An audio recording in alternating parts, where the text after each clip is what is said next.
Charmides, or temperance. Persons of the dialogue, Socrates, who is the narrator. Kaerephon, Charmides, Critias, scene. The palestra of Taureas, which is near the porch of the king Archon. The palestra of Taureas, which is near the porch of the king Archon.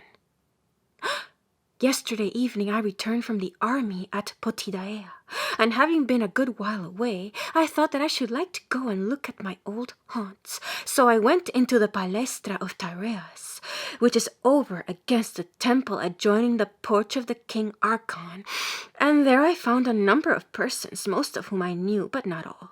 My visit was unexpected, and no sooner did they see me entering than they saluted me from afar on all sides, and Kaerephon, who is a kind of madman, started up and ran to me, seizing my hand and saying, "How did you escape, Socrates?" I should explain that an engagement had taken place at Potidaea not long before we came away, of which the news had only just reached Athens. "You see," I replied, "that here I am."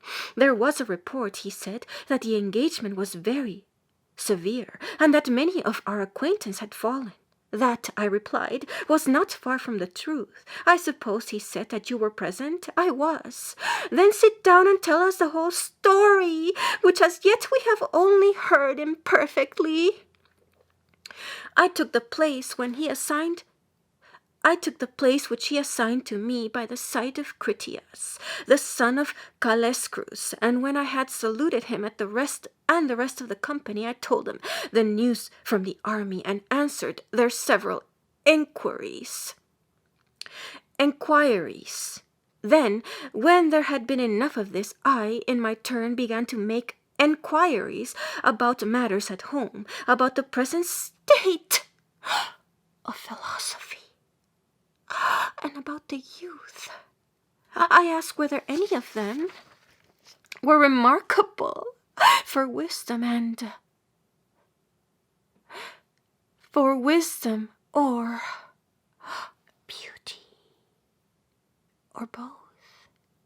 Critias, glancing at the door, invited my attention to some youths who were coming in and talking noisily to one another, followed by a crowd of the beauties. "Socrates," he said, "I fancy that you will soon be able to form a judgment, for those who are just entering are the advance guard of the great beauty, as he is thought to be, of the day, and he is likely to be not far off himself." "Who is he?" I said, "and who is his father?" "Charmides," he replied, "is his name. He is my cousin and the son of my uncle Glaucon. I rather think that you know him too, although he was not grown up at the time of your departure." "Certainly I know him," I said, "for he was remarkable even then when he was still a child, and I should imagine that by this time he must be almost a young man." "You will see," he said, "in a moment what progress he has made, and what he is like." He had scarcely said a word when Charmides entered. "Now you know, my friend, that I cannot measure anything, and of the beautiful I am simply such a measure as a white line is of chalk, for almost all young persons appear to be beautiful in my eyes. But at that moment when I saw him coming in, I confess that I was quite astonished at his beauty and stature.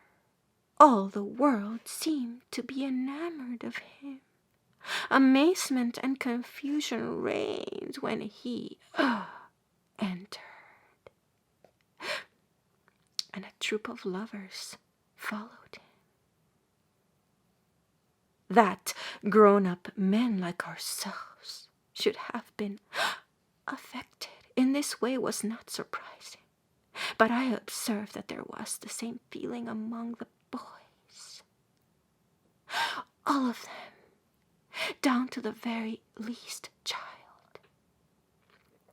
Down to the very least child, turned and looked at him as if he had been a statue.